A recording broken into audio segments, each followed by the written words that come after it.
Assalatu wassalamu ala mursalin wa alihi wa sahbihi ajma'in.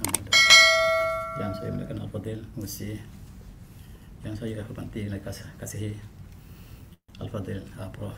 Zamli, yang menjemput saya untuk bersama dengan para pensyarah, staf dan juga hadirin sekalian.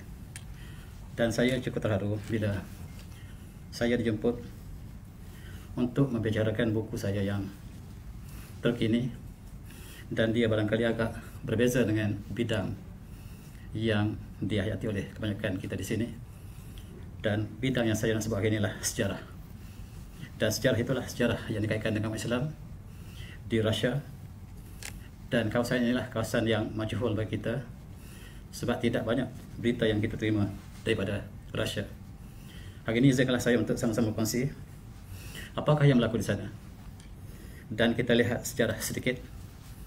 Dan inilah buku yang saya maksudkan tadi, buku ke depan sains silat Islam di langit Transoxiana dan Rusia. Transoxiana ialah kawasan yang asalnya sebahagian daripada Soviet Union, yang kemudiannya apabila telah merdeka, mereka terpisah daripada Rusia. Dan kita lihat, ini ialah Rusia yang lama. Di dalamnya terkandung selain pada Rusia sekarang, negara umat Islam termasuklah Uzbekistan, dan kawasan-kawasan yang berdekatan, termasuklah Chechnya, termasuklah Dagestan, dan di Rusia negara Islam yang cukup banyak. Umat Islam yang begitu banyak ramai, tetapi sayang apabila pemerintahan baru yang ditubuhkan oleh komunis menyebabkan masyarakat Islam di Rusia tertindas dengan begitu dahsyat. Itu bermula apabila Lenin yang telah mengambil alih daripada raja mereka. Rusia sebelum ini diperintah oleh Raja Tsar Nicholas yang lebih berpihak pada agama Kristian. Tetapi apabila tokoh Yahudi ini yang digerung oleh Yahudi bernama Lenin untuk mengambil alih Rusia ketika itu, dan dia jadikan doktrin komunisme sebagai asas. Di dalam ekonomi sosialis telah diperkenalkan, dan oleh sebab itu dia berbeza sama sekali. Dan itu umat Islam turut menerima habuan daripada perubahan ini. Kita lihat dia menjadikan komunisme dan agama harus dihapuskan. Inilah kita lihat umat Islam menerima mihnah dan tribulasi yang sangat dahsyat ketika itu. Dan kita lihat tokoh-tokoh mereka ialah tokoh-tokoh yang menafikan ketuhanan. Mereka ingin bawa manusia daripada dimensi agama kepada dimensi tanpa agama, daripada ketuhanan kepada tanpa ketuhanan. Dan lahirlah berbagai-bagai falsafah yang diasaskan, termasuklah yang dikembangkan dalam evolutionism dan juga dalam pragmatism dan berbagai-bagai ism yang lain yang diperkembangkan di Rusia ketika itu, namanya USSR. Apa yang berlaku kepada ulama kita cukup menyayat hati. Mereka ialah golongan pertama yang menerima mihnah. Mereka bukan saja dipenjara tetapi dibunuh, sebab Soviet Union tidak membenarkan agama berkembang di negara baru ini. Dan ialah digambarnya di antara ulama kita yang telah dipenjara dan kemudiannya hilang tanpa kesan. Cara mereka menghapuskan etnik ini cukup menyayat hati, yang barangkali tidak pernah dipaparkan dalam sejarah dunia. Umat Islam menerima mihnah, dan inilah gambar yang berlukis bagaimanakah umat Islam dihapuskan di bumi bernama USSR, Soviet Union. Dan kita lihat mereka melakukan kezaliman yang tak dapat kita bayangkan. Dan inilah antara senarai mereka lakukan kepada umat Islam, yang kesalahan mereka lah menyembah Allah yang Maha Esa, itu saja kesalahan mereka. Dan mereka dilakukan bukan sebagai seorang manusia, bahkan seolah seekor hewan. Dan kita lihat yang paling awal menerima mihnah ialah kawasan ibu nama Crimea. Di situ ialah negara umat Islam. Crimea ialah negara umat Islam yang barangkali kita tidak tahu. Di situlah kita lihat sebahagian daripada kerajaan Osmaniyah asalnya. Dan apabila sahaja Stalin dan juga Lenin merintah, mereka menghalau umat Islam daripada Crimea supaya keluar untuk digantikan oleh penduduk Rusia yang berpahaman komunisme. Dalam konteks ini kita lihat berapa ramaikah umat Islam yang dihalau keluar daripada negara mereka sendiri. Sehingga hari ini Crimea tidak pernah tenang sejak daripada mereka dihalau keluar daripada bumi mereka sendiri. Dan mereka dibunuh sebahagiannya. Dan kebanyakan mereka adalah orang Tatar. Tatar ialah satu bangsa yang perkasa, tetapi mereka asalnya adalah musuh Islam. Mereka datang untuk menghancurkan Islam di Baghdad, tetapi cukup menarik apabila mereka telah menghancurkan Islam. Mereka memeluk Islam beramai-ramai dan mereka membentuk sebuah negara Islam di Rusia. Kulangan inilah yang kemudiannya apabila kerajaan USSR telah bangkit, mereka membunuh orang Tatar yang telah beragama Islam ini, dan Crimea ialah tempat yang pertama. Kita lihat selain pada itu Chechnya ialah sebahagian daripada Rusia, dan mereka juga menerima mehnah yang hampir sama. Mereka dihalau daripada kampung halaman mereka dan mereka dikumpulkan di kawasan yang paling sejuk di dunia, kawasan Siberia. Siberia asalnya ialah kawasan Islam yang kemudian telah dihancurkan. Kemudian mereka dipindah ke Siberia sekali lagi, dan di situ mereka mati kelaparan, mati kesejukan, sebab Siberia adalah kawasan yang paling sejuk di Rusia. Kita lihat mereka dihantar ke sana, dan gambar ini cukup menyayat hati. Mereka dihantar dengan kereta api, dan inilah dikatakan sebagai one way ticket yang mereka beli, pergi tak pernah kembali lagi. Mereka mati bergelimpangan, dan ini gambar yang ketika zaman komunis dihantar ke Siberia, dan sebagian besar mereka tidak pernah kembali. Dan inilah kita lihat umat Islam yang dihantar ke Siberia, mereka dibiarkan kelaparan, kesejukan, dan itulah mehnah yang pernah dialami oleh umat Islam ketika itu. Kemudian kita lihat umat Islam yang degil, yang tidak ingin keluar daripada kampung halaman mereka, berjuang untuk menentang pasukan yang datang untuk membawa mereka keluar daripada kampung mereka. Mereka menerima mehnah seperti ini. Mereka ditarik sepasaan, dan mereka lah umat Islam yang menerima mehnah yang begitu dahsyat. Dan mayat mereka bergelimpangan. Ini ialah tahun 1921. Umat Islam di Syria, di Rusia, dilakukan seperti itu. Mereka yang tidak keluar, mereka akan dilakukan seperti itu. Mereka menjadi mangsa kekejaman kerajaan Soviet Union yang berteraskan komunisme. Dan sejarah mereka cukup menyayat hati. Inilah sebahagian bersejarah Islam yang mereka lakukan demikian hanya semata-mata kerana mereka beriman. Dan selain pada itu, di kawasan Transylvania, yaitu kawasan Bukhara sekarang, Samarkand, Tashkent, mereka juga membunuh begitu ramai. Dan jumlah umat Islam dibunuh di seluruh Soviet Union ketika itu dalam masa 70 tahun ialah seramai 34 juta. 34 juta umat Islam dibunuh, dan berita ini tak pernah sampai ke negara kita. Saya mengambil inisiatif dengan nilai saya yang sekecil ini untuk memaparkan sejarah yang panjang itu. Tetapi tentulah tidak mencukupi. Saya paparkan dalam buku itu untuk kita merasakan apakah yang dihadapi oleh sebahagian daripada umat Islam yang ditindas selama 70 tahun ketika di bawah pemerintahan Soviet Union. Dan kita coba lihat, sehinggalah tahun 1949, umat Islam terus menerima mehnah yang hampir sama. Mereka dihalau keluar daripada Uzbekistan, daripada Bukhara, daripada Samarkand. Mereka menuju ke India, dan kebanyakan mereka mati dalam perjalanan. Dan berita ini tidak sampai ke negara kita.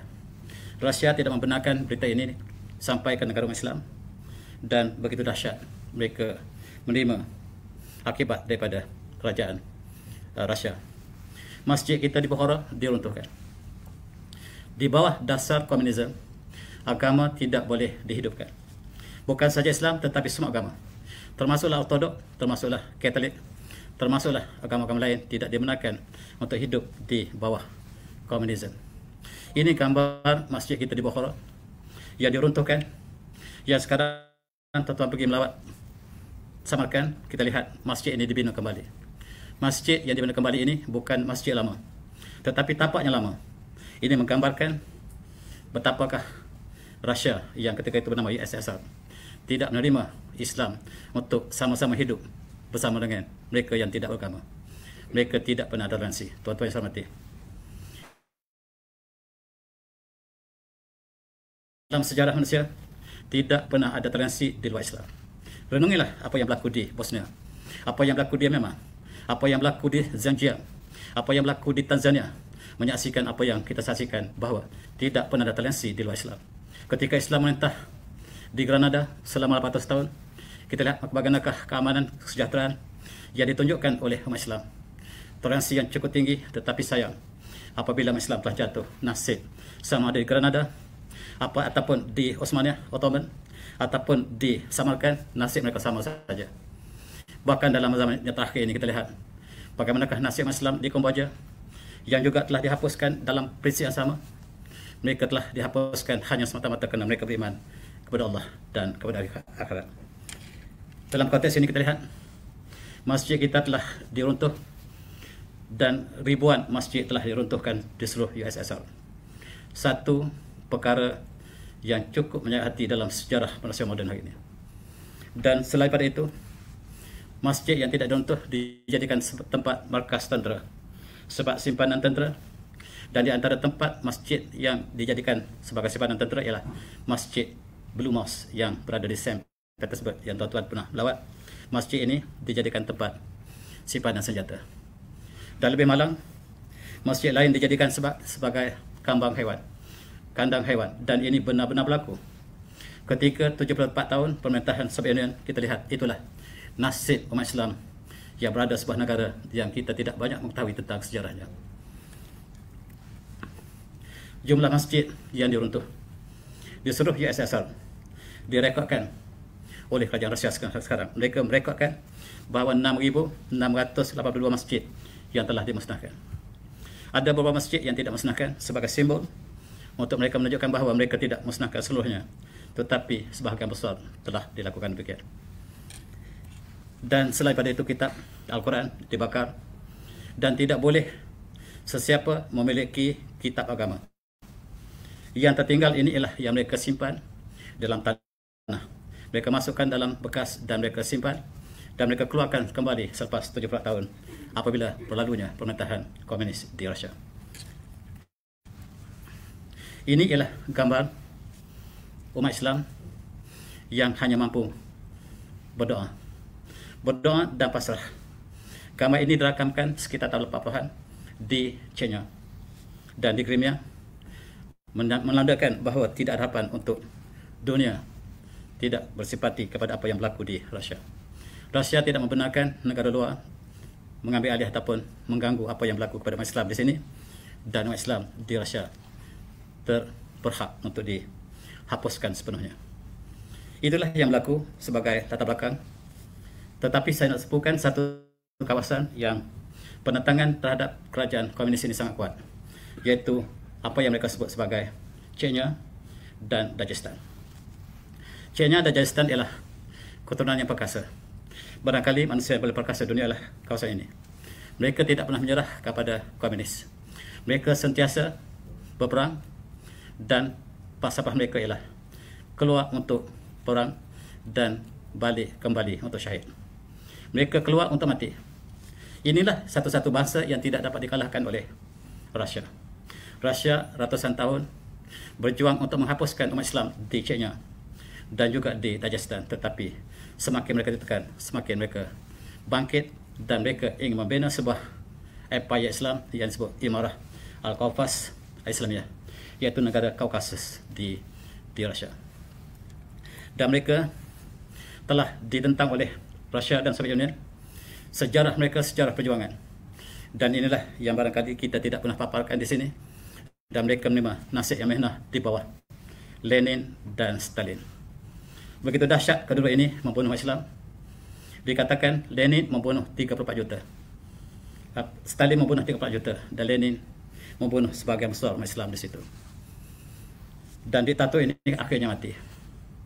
Bagaimanakah riwayat kematian Lenin ini cukup menyayat hati. Bagaimanakah terseksanya beliau? Begitu juga kematian dialami oleh Stalin. Stalin merana berhari-hari dan anak perempuannya menyaksikan. Dia melihat ayahnya ketika mati yang begitu takut dan terambil-ambing ketika sebelum mati, melompat-lompat Dan akhirnya dia menyebut, "Oh God, I suffer." Sepanjang hayatnya untuk menunjukkan bahawa Tuhan tidak wujud. Tetapi hari kematiannya, apabila dia begitu merana, dia mengatakan, "Oh God, I suffer." Ini dilakukan oleh anak perempuannya. Dan tugas Stalin adalah untuk menghancurkan umat Islam seluruhnya di Soviet Union. Ini senarai pembunuh umat Islam yang terbesar di dunia. Yang paling banyak membunuh umat Islam ialah Mao Zedong, telah menghapuskan 50 juta umat Islam. Kemudian diikuti oleh Stalin 34 juta, diikuti oleh tokoh-tokoh lain, termasuklah akhirnya Pol Pot di Kamboja yang menghapuskan 2 juta umat Islam yang berlaku pada masa zaman kita ini. Dan apa yang berlaku di Kamboja ini ialah lanjutan apa yang berlaku di China dan apa yang berlaku di Rusia, tuan-tuan. Al-Kufar Liman Wahidah. Orang kafir bersatu untuk menghancurkan Islam. Dan inilah yang ditunjukkan dalam sejarah di Rusia, ataupun di Xinjiang, China, ataupun di Kamboja, ataupun di Bosnia, ataupun di Myanmar, ataupun di Tanzania, dan di mana saja. Kita lihat di Palestin, di Syria, di Yaman, mereka juga menerima nasib yang hampir sama. Dan kita lihat nasib Rusia yang ganas, USSR yang ganas, akhirnya berkecai. Dan permulaan kejatuhannya apabila dia memasuki Afghanistan. Dia masuk ke Afghanistan dan dia menang untuk sementara. Kemudian Taliban muncul dan Rusia telah memasuki Afghanistan, tetapi ada tentera lain yang datang untuk membantu Afghanistan, yaitu Amerika. Amerika menghancurkan Rusia, dan Rusia yang negara yang sedang ingin mengambil Afghanistan, bukan saja dia dapat mengambil Afghanistan, tetapi dia telah kehilangan sebahagian daripada wilayah yang terdapat dalam kesatuan USSR.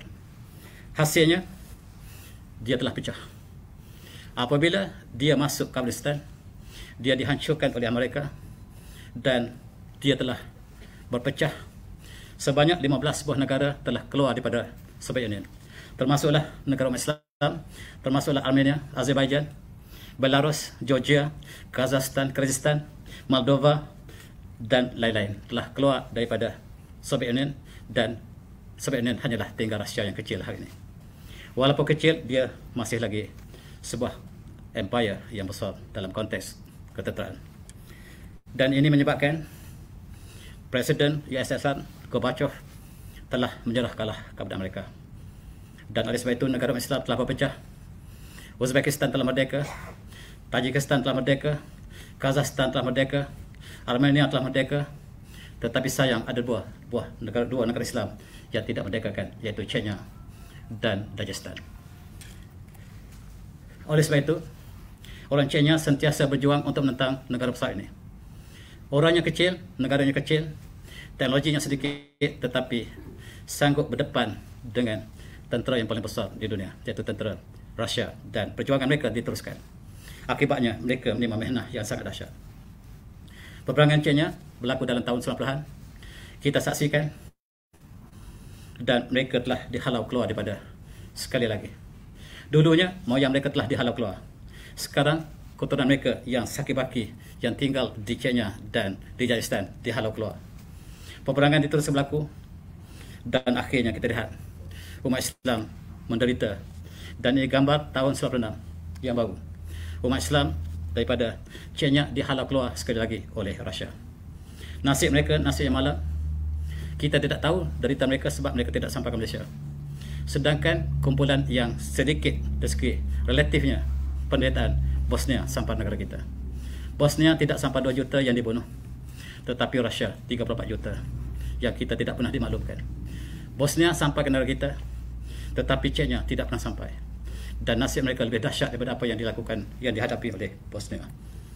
Kita lihat sekarang, Rusia yang besar telah menjadi kecil.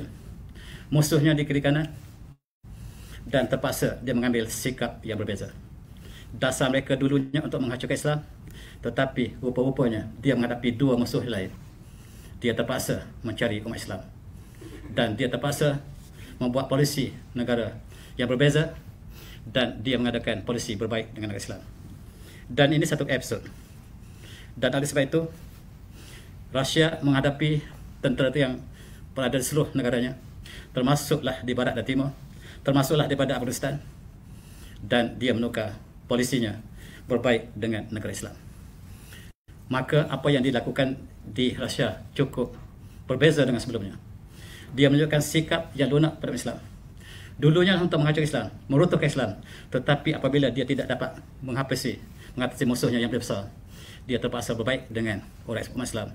Dan inilah Presiden Chechnya Ramzan Kadyrov yang telah dijadikan sebagai alat oleh Rusia untuk tujuan berbaik dengan negara Islam.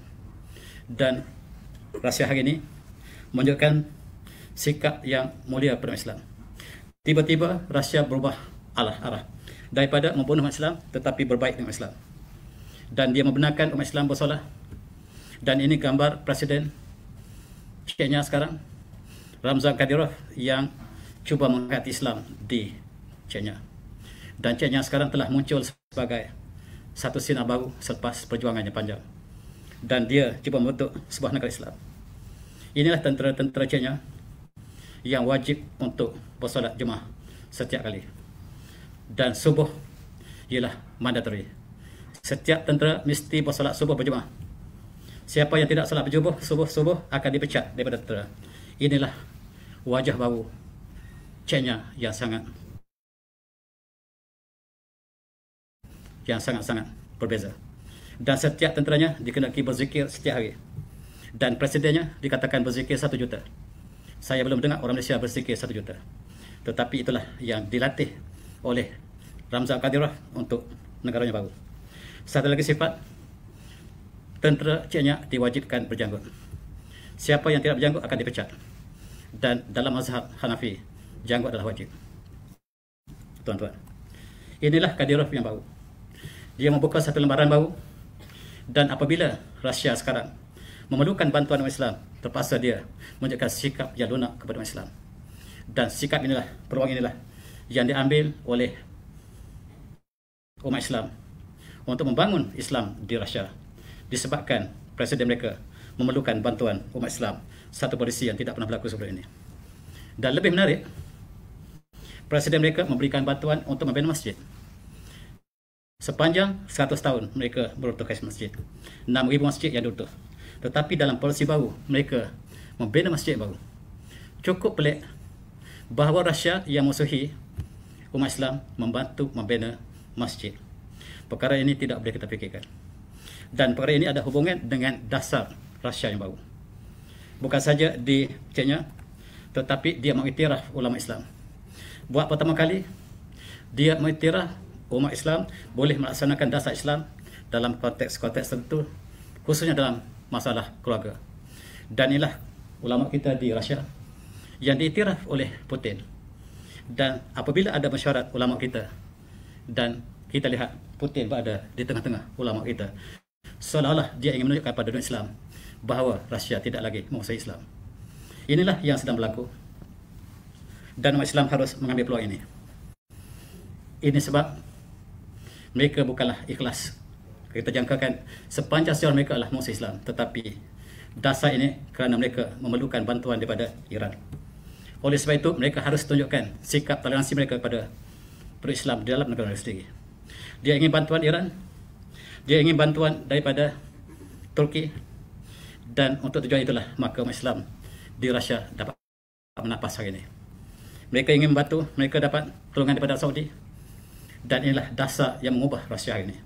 Akibatnya cukup berbeza daripada 100 tahun yang lalu. Lebih daripada itu, kerajaan Rusia sekarang ingin menunjukkan bahawa mereka tidak musuhi Islam lagi. Mereka tidak musuhi lagi Kristian. Dan mereka membina sebuah bangunan seperti ini yang mereka sebut sebagai One World Religion. Satu agama dunia. Di situ ada masjid, ada gereja, ada rumah ibadat lain yang mereka padukan, seolah-olah Rusia menunjukkan bahawa dasar mereka yang menentang agama telah berakhir. Dan bangunan inilah simbol yang dibina sebuah bandar Kazan yang terkenal di Rusia. Dan kita lihat usaha Rusia untuk menunjukkan kepada dunia bahawa dia berkompromi dengan agama-agama, termasuklah Islam, termasuklah Ortodok, termasuklah agama Yahudi dan lain. Dan inilah satu wajah baru yang ditunjukkan oleh pemerintah Rusia ini. Dan umat Islam harus mengambil kesempatan. Dalam konteks ini ialah mufti kerajaan kita. Mufti yang sebelah kiri ialah mufti Moskow. Yang sebelah kanan ialah ketua ulama Rusia. Telah diberikan peranan untuk membentuk kehidupan umat Islam di Rusia. Satu perkara yang tak pernah berlaku sepanjang sejarah Rusia, tetapi telah diberikan ruang dalam 10 tahun yang lepas. Dan saya ingin tumpukan selepas ini ialah apakah yang berlaku selepas 10 tahun yang lepas. Tuan-tuan, ini masjid yang berada di Moskow. Tuan-tuan yang pernah melawat Moskow, ini masjid yang telah dipenuhi apabila dasar yang ditunjukkan oleh Rusia berbeza, maka pada 4 tahun, 5 tahun lepas, Hari Raya Haji, Hari Raya Idul Fitri, kita lihat umat Islam telah keluar penuh di sekitar masjid dan jumlahnya cukup ramai. Ini memeranjakkan dunia sebab mereka sangka umat Islam telah hapus di Rusia.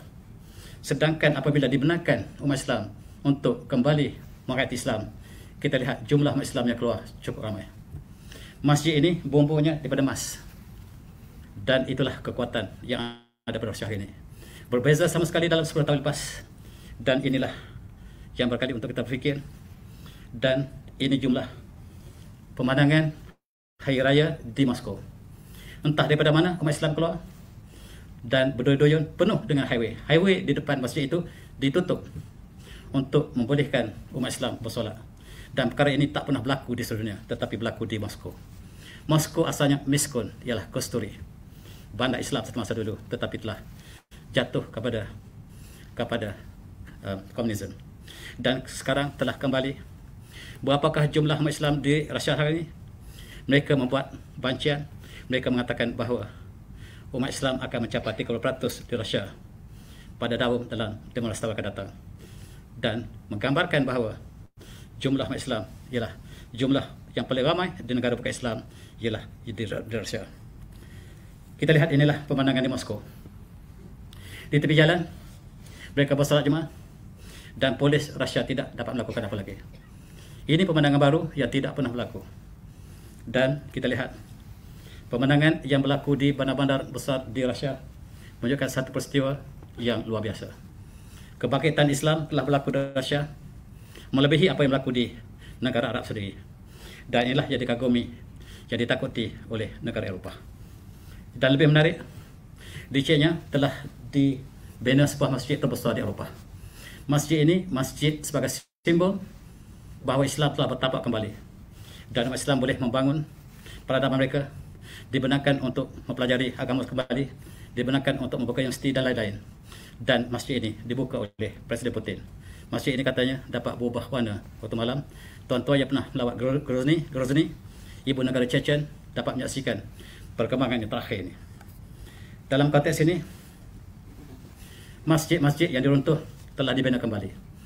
Ini antara masjid yang cantik di Bulgaria, di lembah sungai Volga, yang asalnya menjadi pusat Islam, yang telah dihapuskan oleh Rusia, kini kembali dengan wajah yang lama, iaitu masjid dibuka kembali. Perkara ini berlaku dalam 10 tahun yang lepas dan perkembangannya cukup cepat. Ini masjid ikon. Ini masjid Kazan. Kalau tuan-tuan lawat ke Kazan, masjid ini bagi simbol umat Islam, dan Kazan telah berubah menjadi kota Islam hari ini. Kazan yang tuan-tuan pernah lawati barangkali adalah simbol kota Islam di tengah-tengah bumi Rusia.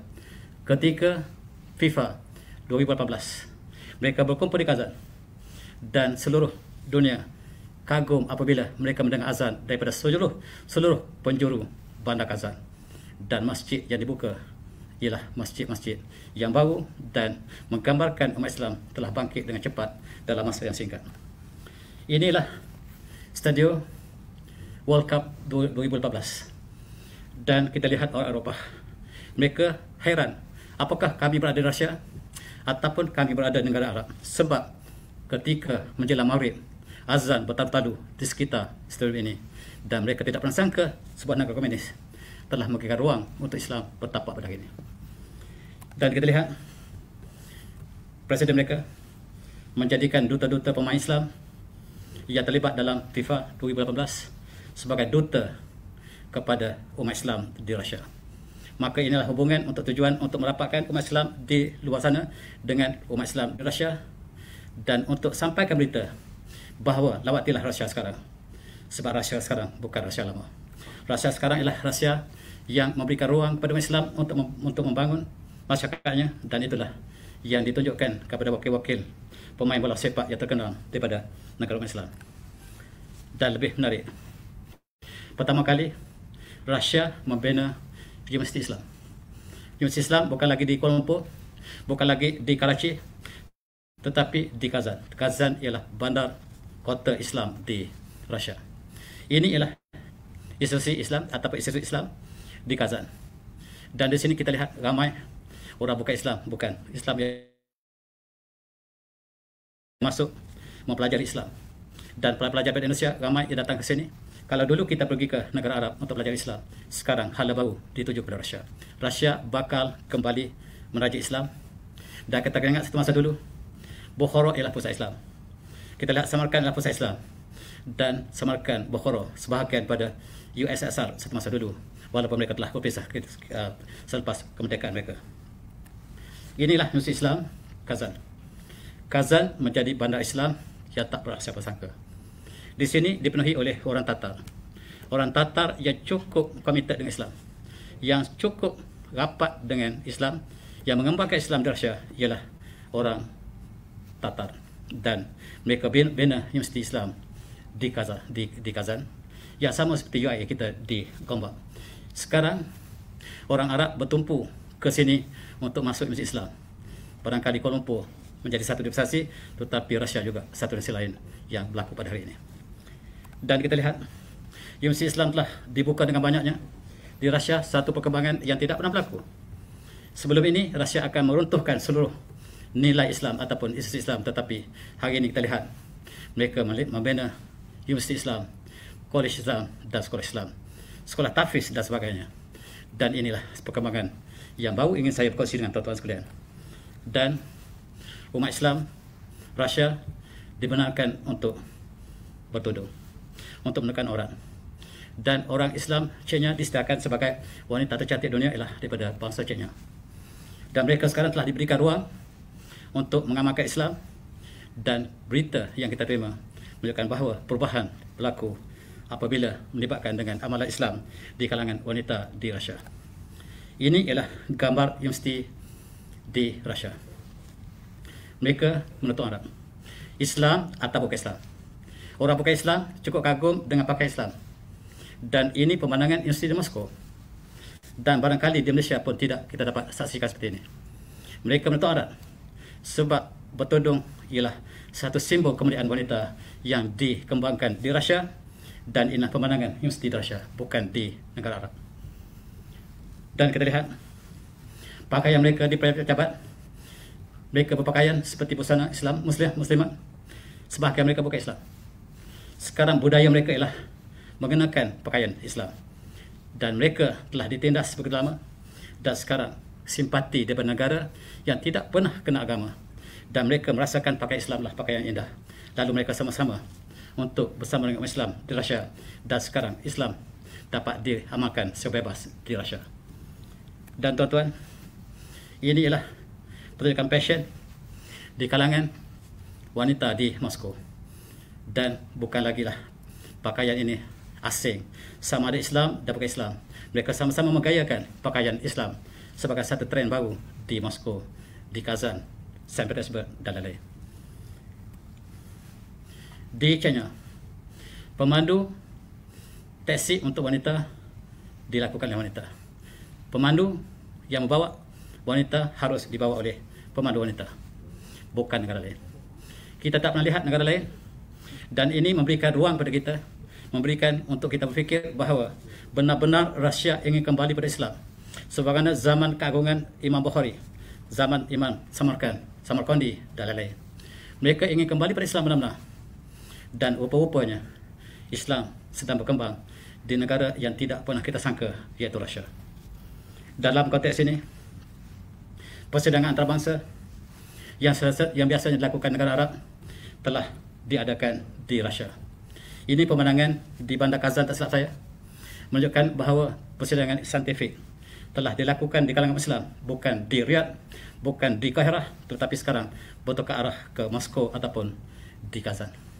Moskow telah membina banyak institusi Islam sekarang, dan menjadi pilihan kepada penduduk Islam seluruh dunia untuk melihat, termasuklah parti-parti perubatan yang dibina di bawah kerajaan Islam, di bawah Universiti Islam, dan kawan-kawan saya banyak menghantar anak mereka untuk fakulti perubatan di kawasan ini. Ini satu perkembangan yang sangat baru, yang sekarang telah diberikan ruang untuk perkembangan Islam dalam pendidikan, dalam ekonomi, dan juga dalam sebahagian kehidupan umat Islam di Rusia. Dan Rusia juga pernah menjadi persidangan ulama dunia terbesar dunia yang dihadapi oleh mufti-mufti 35 negara. Mereka membicarakan tentang masalah umat Islam. Mereka membicarakan tentang akidah. Siapakah umat Islam? Apakah akidah yang benar di sisi ahli sunnah wal jamaah? Mereka berbincang selama berhari-hari dan mereka mengeluarkan fatwa, resolusi, persidangan untuk menjadi rujukan pada umat Islam dunia. Bukan dikeluarkan di Riyadh, bukan keluar di Qahirah. Sekarang telah beralih tempat, dikeluarkan oleh Grozny, iaitu bandar di Rusia. Dan kita lihat mereka juga mengadakan pertandingan tilawah Al-Quran seluruh dunia. Yang menang ialah wakil negara kita. Dan dengan tiba-tiba Malaysia terkenal di Moskow apabila mereka menyaksikan bacaan daripada umat Islam Malaysia cukup mengagumkan. Dan mereka menyangka kita di Malaysia bercakap dalam bahasa Arab. Tetapi kita lah kita. Tuan-tuan, ini diperhatikan oleh pemimpin Kristian Ortodok. Dan Ortodok ini di Rusia lebih hampir dengan Islam. Di dalam Kristian ada banyak mazhab. Yang sangat menguasai Islam ialah Katolik. Tetapi Ortodok menunjukkan sikap yang lebih lunak pada Islam. Dan inilah pemimpin Ortodok besar dunia. Namanya lah Semenov, Dmitry Semenov. Dia adalah Archbishop yang menguruskan hal ehwal Kristian Ortodok di Rusia. Dia mengatakan, apa yang saya perhatikan hari ini, Islam akan kuasai dunia. Apabila Rusia menjadi negara Islam, maka dengan otomatis dunia akan diperintah oleh umat Islam. Kata siapa? Pemimpin Kristian yang terbesar dunia. Dan inilah yang dia lihat. Dia mengatakan bahawa saya yakin the future belongs to Islam. The future belongs to Islam dan bukan untuk umat lain. Apabila dilihat umat Islam di Rusia, dan siapakah yang berislam di Rusia ialah saintis mereka, juruterbang mereka, dan golongan-golongan yang elit inilah yang sedang berislam, dan dia yakin bahawa Islam akan kuasai Rusia, kemudian akan kuasai Eropah, dan akan kuasai dunia dalam masa 70 tahun, kata pemimpin Kristian ini. Dan kita harapkan apa yang sebutkan itu benar.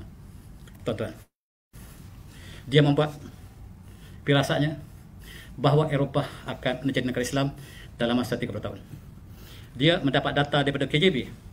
Dia mendapat data daripada dunia dan dia mengatakan Eropah akan menjadi negara Islam dalam masa 30 tahun.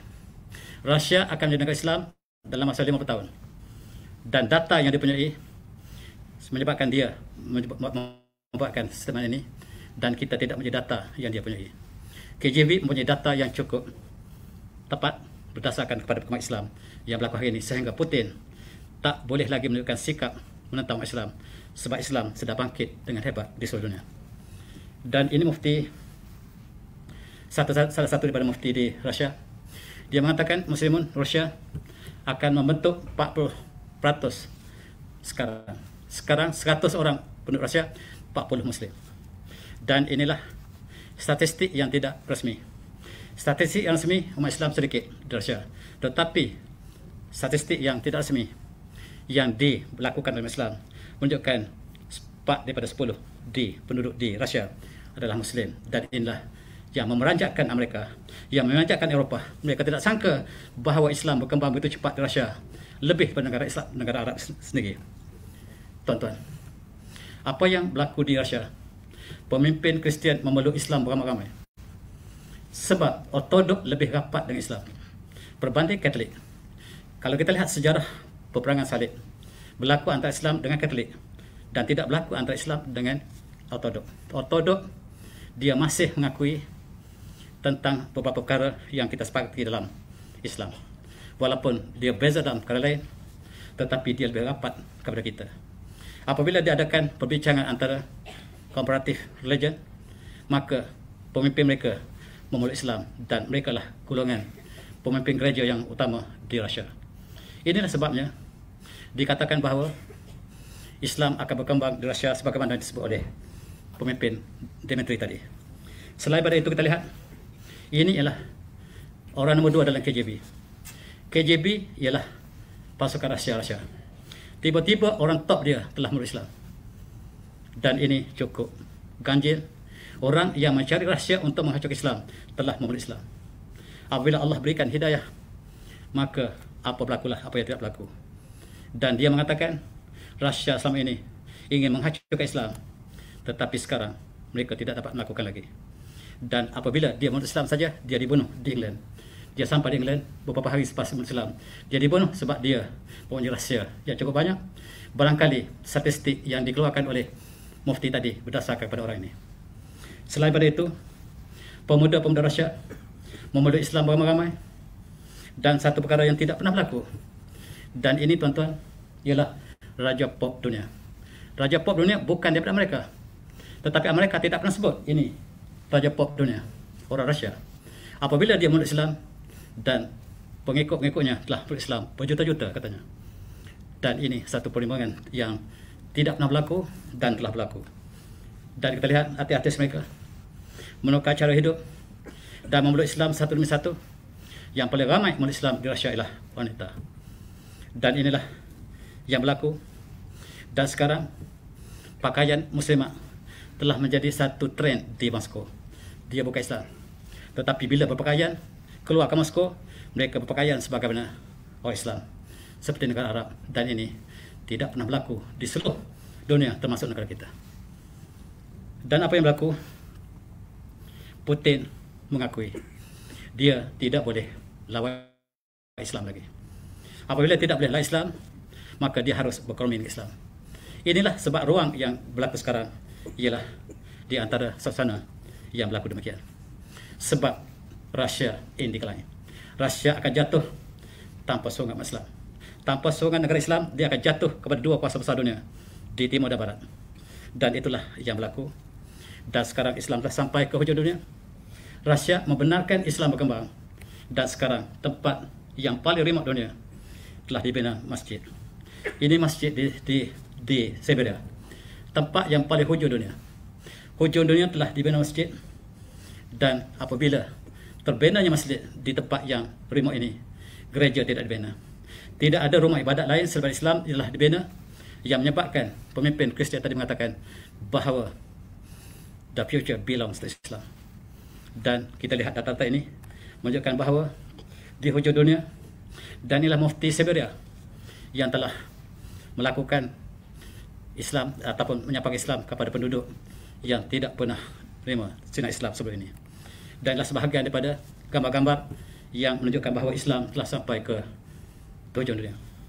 Dalam satu hadis, Rasulullah bersabda, "Sayablughu hadzal amru ma balagha al-nahar." Islam akan sampai di mana adanya siang dan malam. Dan kita saksikan hari ini, Islam telah sampai di hujung Rusia. Masjid dibina, dan sekarang masjid dibina dengan cepatnya di Rusia. Dan sebabnya, yang statistik yang sebenarnya, yang resmi mengatakan sekarang penduduk Rusia yang paling ramai Kristian diikuti oleh Muslim. Yang sebenarnya terbalik. Yang sebenarnya Islam telah mengatasi Kristian di Rusia. Begitu juga dunia. Mereka mengatakan dunia Kristian paling ramai diikuti oleh Islam, tetapi sebenarnya sebaliknya. Statistik yang dikaji oleh Vatikan. Vatikan tidak puas hati. Dan inilah statistik Vatikan. Statistik Vatikan mengatakan bahawa penduduk yang paling ramai dunia ini ialah Muslim. Islam surpasses Roman Catholic as world largest religion. Islam telah muncul sebagai agama yang terbesar dunia ini. Bukan Kristian, bukan Hindu, tetapi Islam menggambarkan pohon yang cantik, pohon yang indah, yang berkembang dengan buah yang manis, menggambarkan pohon yang cantik, pohon yang baik. Dan pohon yang tidak baik, dia akan layu, dan buahnya buah yang beracun. Tetapi pohon Islam, pohon yang segar, mengeluarkan buah yang sangat indah. Dan itulah ibarat yang mereka sebut bahawa Islam akan kuasai dunia, dan Rusia akan menjadi negara Islam yang lebih awal daripada negara Islam sendiri. Tuan-tuan, ini statement daripada Vatikan. Vatican mengatakan Islam surpasses Roman Catholic as world largest religion, dan ini dikeluarkan oleh Pope Benedict.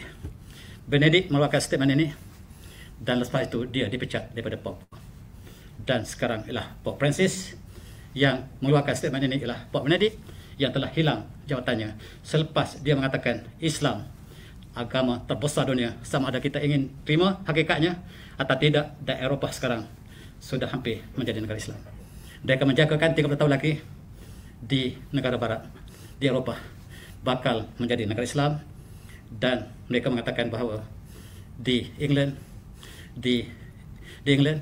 dalam beberapa tahun lepas 500 buah gereja ditutup, dan 400 daripada gereja yang tutup itu dijadikan sebagai masjid. Sebagaimana kita saksikan di seluruh England, kita juga pernah bersolat di masjid yang dibuat daripada gereja di masa kita belajar dulu. Dan ini menggambarkan hari ini 400 daripada 500 gereja yang ditutup di London saja ditukar menjadi masjid, menggambarkan England bakal menjadi negara Islam. Sebagaimana kita saksikan jumlah umat Islam yang keluar untuk solat di seluruh bandar di England sangat-sangat luar biasa, menggambarkan Islam akan muncul satu hari nanti. Dan inilah hadis yang saya baca tadi. Ya, Rasulullah mengatakan sebelum hadzal amru ma balul har, Islam akan sampai di mana ada siang dan malam.